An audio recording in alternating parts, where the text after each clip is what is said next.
नमस्कार, मैं हूं वैभव शर्मा और आप देख रहे हैं पीपीएम टाइम्स। आज़ादी की त्रासदी से लेकर मौजूदा वक्त में गुरुचरण यात्रा तक भारत ने किस तरीके से अपनी विरासत को सहेजने का प्रयास किया है, आज हम आपको वही कहानी सुनाने जा रहे हैं। याद कीजिए, जब हम आज़ाद हुए 1947 में, ये केवल दो देशों का बंटवारा नहीं था, जबकि भारत की जो विरासत थी वो भी सीमा के उस पार चली गई।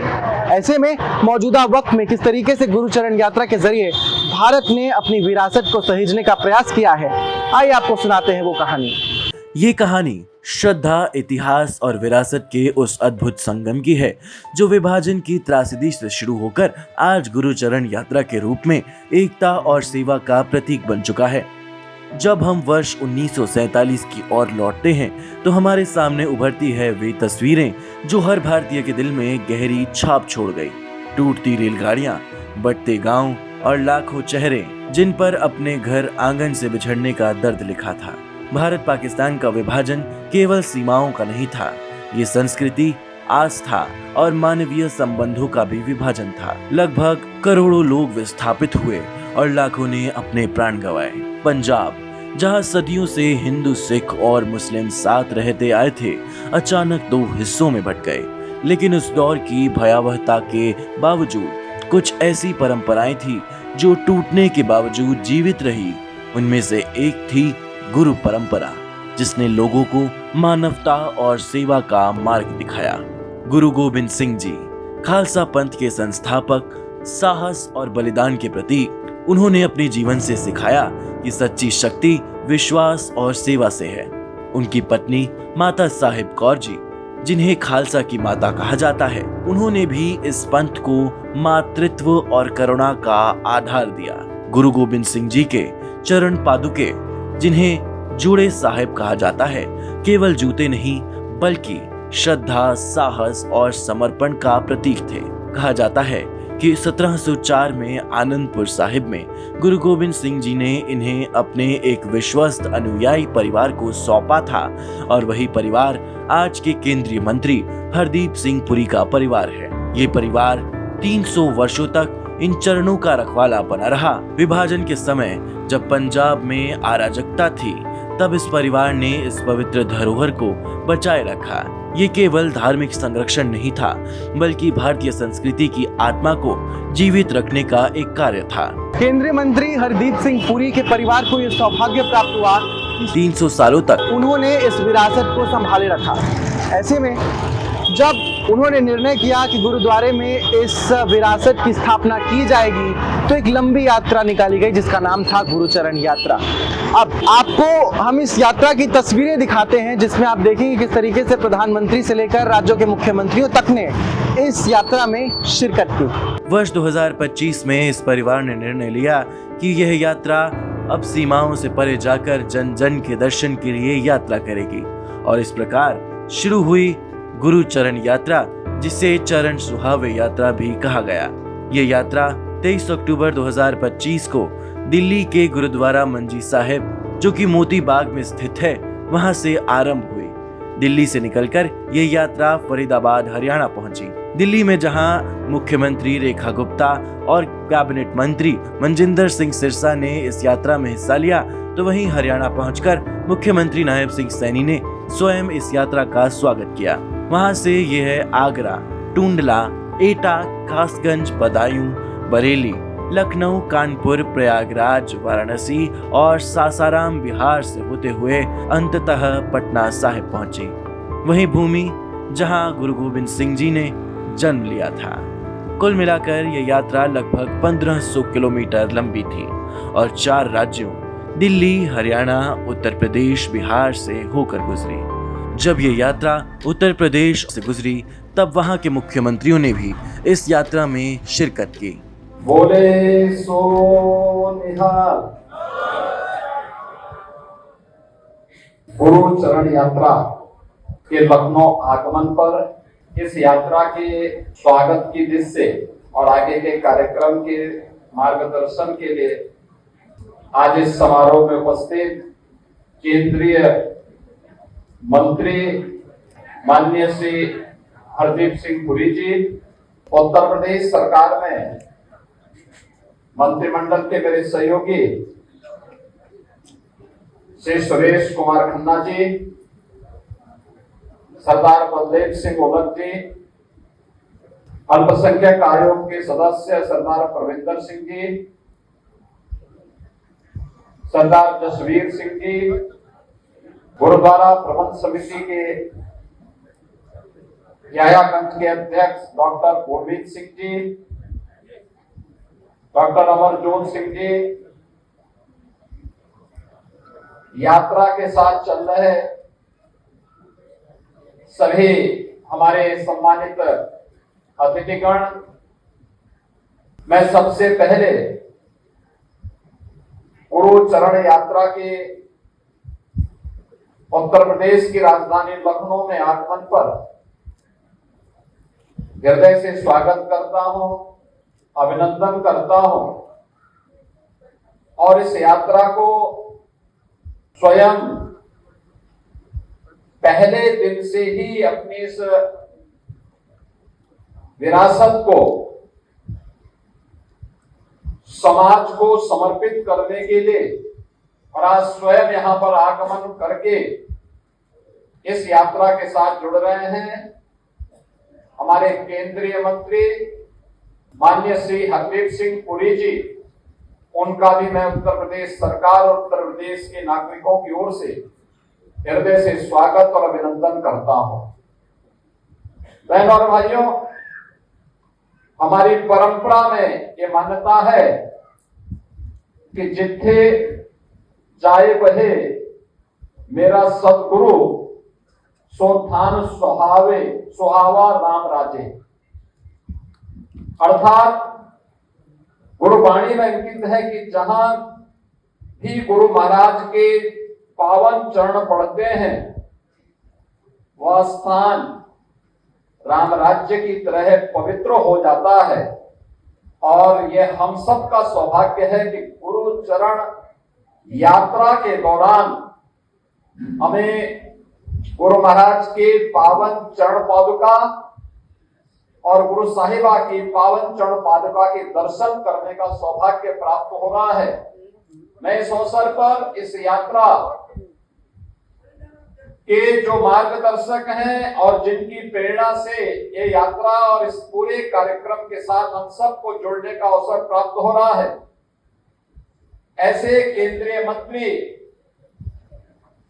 जो देश के विकास में आदरणीय प्रधानमंत्री जी के मार्गदर्शन में निरंतर प्रभावी ढंग से कार्य कर रहे हैं, ऐसे सरदार हरदीप सिंह पुरी जी का हृदय से धन्यवाद ज्ञापित करता हूं कि हमें जब 9वें गुरु तेग बहादुर जी महाराज की 350वें शहीदी दिवस कार्यक्रम के अवसर पर इस शहीदी वर्ष में हम सबको जुड़ने का सौभाग्य प्राप्त हो रहा है।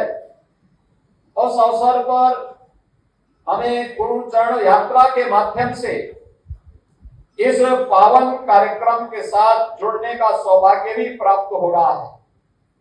बहनों और भाइयों, सिख गुरुओं का भारत की सनातन परंपरा में योगदान अविस्मरणीय है, अभिनंदनीय है।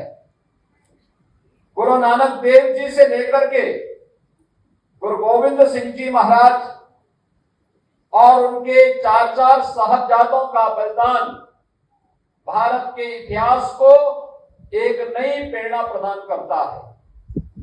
आप याद करिए, पिछले लगभग 250 वर्षों से गुरु महाराज की इस पावन चरण पादुका और गुरु साहिबा की इन पावन चरण पादुका को, जो पहले अखंड भारत का हिस्सा है, जो पाकिस्तान में था, वहां से सुरक्षित रख करके आज उसे देश की विरासत के रूप में गुरु महाराज की पावन जन्मस्थली पटना साहिब में स्थापित करने के लिए ये यात्रा दिल्ली से चली और लगातार अपनी यात्रा के अलग अलग पड़ावों में आपने देखा होगा किस प्रकार का उत्साह का वातावरण है। हर व्यक्ति अपनी इस विरासत पर गौरव की अनुभूति करते हुए इसके साथ जुड़ने के लिए उत्सुक है। इस यात्रा के माध्यम से हमें भारत की गुरु परंपरा और सिख परंपरा पर गौरव की अनुभूति करने का एक अवसर तो प्रदान करता ही है, हमें एक नई प्रेरणा भी प्रदान होती है कि त्याग और बलिदान पर लिखी हुई कोई भी इतिहास की वह कथा न केवल वर्तमान के लिए आने वाली पीढ़ी के लिए भी एक नई प्रेरणा होती है। और आज ये प्रेरणा हम सबको इस यात्रा के माध्यम से प्राप्त हो रही है। प्रदेश की राजधानी लखनऊ में इस यात्रा के लिए स्वयं भी अपनी तमाम व्यस्तताओं के बावजूद माननीय श्री हरदीप सिंह पुरी जी का आगमन हुआ है।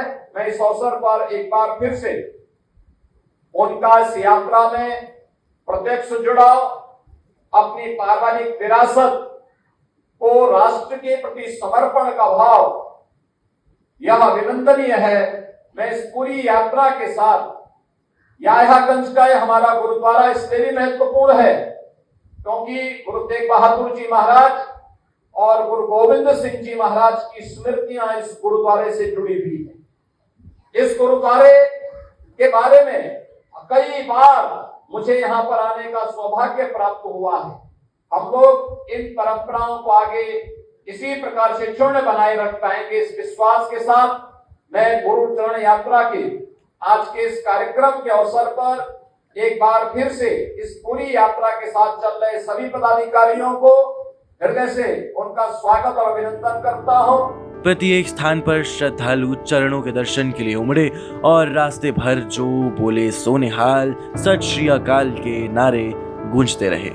इस यात्रा का उद्घाटन स्वयं हरदीप सिंह पुरी ने किया, जिन्होंने अपने परिवार की ओर से गुरु गोविंद सिंह जी के चरणों जूड़े साहिब को यात्रा पालिका में स्थापित किया। प्रधानमंत्री नरेंद्र मोदी ने भी इस यात्रा को शुभकामनाएं दी और लोगों से आग्रह किया कि वे गुरु गोविंद सिंह जी के पवित्र चरणों के दर्शन अवश्य करें। प्रधानमंत्री ने इसे सेवा और श्रद्धा की एक महान परंपरा बताया। जब ये यात्रा दिल्ली से गुजरी तब इसमें दिल्ली की मुख्यमंत्री रेखा गुप्ता और दिल्ली कैबिनेट मंत्री मनजिंदर सिंह सिरसा ने हिस्सा लिया। यात्रा के विभिन्न चरणों में कई अन्य राजनेता और समाज सेवी जुड़ते चले गए। हरियाणा के मुख्यमंत्री नायब सिंह सैनी, उत्तर प्रदेश के मंत्रीगण और बिहार के स्थानीय नेता इस ऐतिहासिक श्रद्धा यात्रा के स्वागत में उपस्थित रहे। गुरु प्रबंधक समितियों, स्थानीय प्रशासन और हजारों संगतों ने इसे श्रद्धा पथ बना दिया। ये यात्रा जहां जहां पहुंची वहां सड़कों पर पुष्प वर्षा हुई, नगर कीर्तन निकले और श्रद्धालुओं ने नतमस्तक होकर गुरुजी के चरणों का दर्शन किया। गुरुचरण यात्रा एक महज यात्रा नहीं है, ये एक संदेश है कि भारत की विरासत धर्म से बहुत ऊपर है और इसे सहेजने के लिए ये भारत का एक बहुत बड़ा प्रयास था। इस यात्रा का महत्व केवल धार्मिक नहीं था, ये इतिहास, विभाजन और पुनर्मिलन की एक प्रतीकात्मक यात्रा थी। जिन रास्तों से कभी विभाजन की त्रासद कहानियां गुजरी थी, वहीं आज श्रद्धा और एकता के कदम चल रहे थे। ये यात्रा मानो यह संदेश दे रही थी कि इतिहास के घावों को केवल समय नहीं बल्कि सेवा और विश्वास भी भर सकते हैं। गुरुचरण यात्रा ने उस विभाजन की रेखा को मिटा दिया जो कभी हमारे दिल में खिंच गई थी। इसने दिखाया कि सीमाएं चाहे कितनी भी गहरी क्यों ना हो, आस्था और मानवता उन्हें पार कर सकती है। हरदीप सिंह पुरी का परिवार इस यात्रा के केंद्र में रहा। 3 शताब्दियों से अधिक समय तक उन्होंने इन चरणों की रक्षा की। ये विरासत न केवल उनके घर की धरोहर थी बल्कि संपूर्ण सिख समुदाय की श्रद्धा का प्रतीक थी। और जब उन्होंने इस धरोहर को समाज के साथ साझा किया तो यह केवल भौतिक विरासत का हस्तांतरण नहीं था, यह एक आध्यात्मिक पुनर्जागरण था। इस निर्णय ने यह स्पष्ट किया कि विरासत तब तक जीवित रहती है जब तक उसे समाज के साथ बांटा जाता है। पटना साहिब पहुंचकर जब यात्रा का समापन हुआ तो वह दृश्य अविस्मरणीय था। फूलों से सजे बाजार, कीर्तन की गूंज और हजारों श्रद्धालु जो इस ऐतिहासिक क्षण के साक्षी बने। यह केवल यात्रा का अंत नहीं था बल्कि एक अध्याय की शुरुआत थी जहां आस्था ने इतिहास को नया अर्थ दिया। यह यात्रा विभाजन के दर्द से निकलकर एकता, प्रेम और समर्पण की कहानी बन गई। आज गुरुचरण यात्रा हमें सिखाती है कि इतिहास केवल याद करने के लिए नहीं, बल्कि सीखने और जोड़ने के लिए होता है। गुरु गोविंद सिंह जी के चरण हमें यह संदेश देते हैं कि सच्ची शक्ति तलवार में नहीं, सेवा में है। सच्चा बल अधिकार में नहीं, त्याग में है। और हरदीप सिंह पुरी का परिवार हमें ये सिखाता है कि जब विरासत को जन जन तक पहुंचाया जाता है, तभी उसका अर्थ पूर्ण होता है। विभाजन ने हमें बांटा था, परंतु चरण यात्रा ने हमें फिर जोड़ा। सीमाओं के पार, धर्मों के पार, समय के पार। यह यात्रा हमें याद दिलाती है कि भारत की आत्मा उसकी विविधता में नहीं, बल्कि उसकी एकता में बसती है। जैसे गुरुजी ने कहा था, मानवता ही सच्चा धर्म है।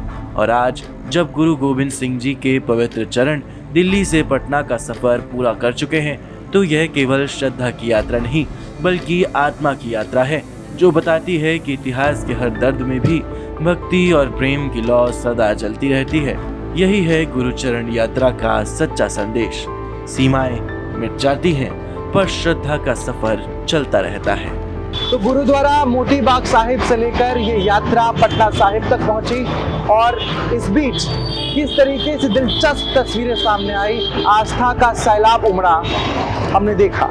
अभी के लिए इतना ही। कैमरा पर्सन प्रदीप के साथ में वैभव शर्मा, पीपीएम टाइम्स। शुक्रिया।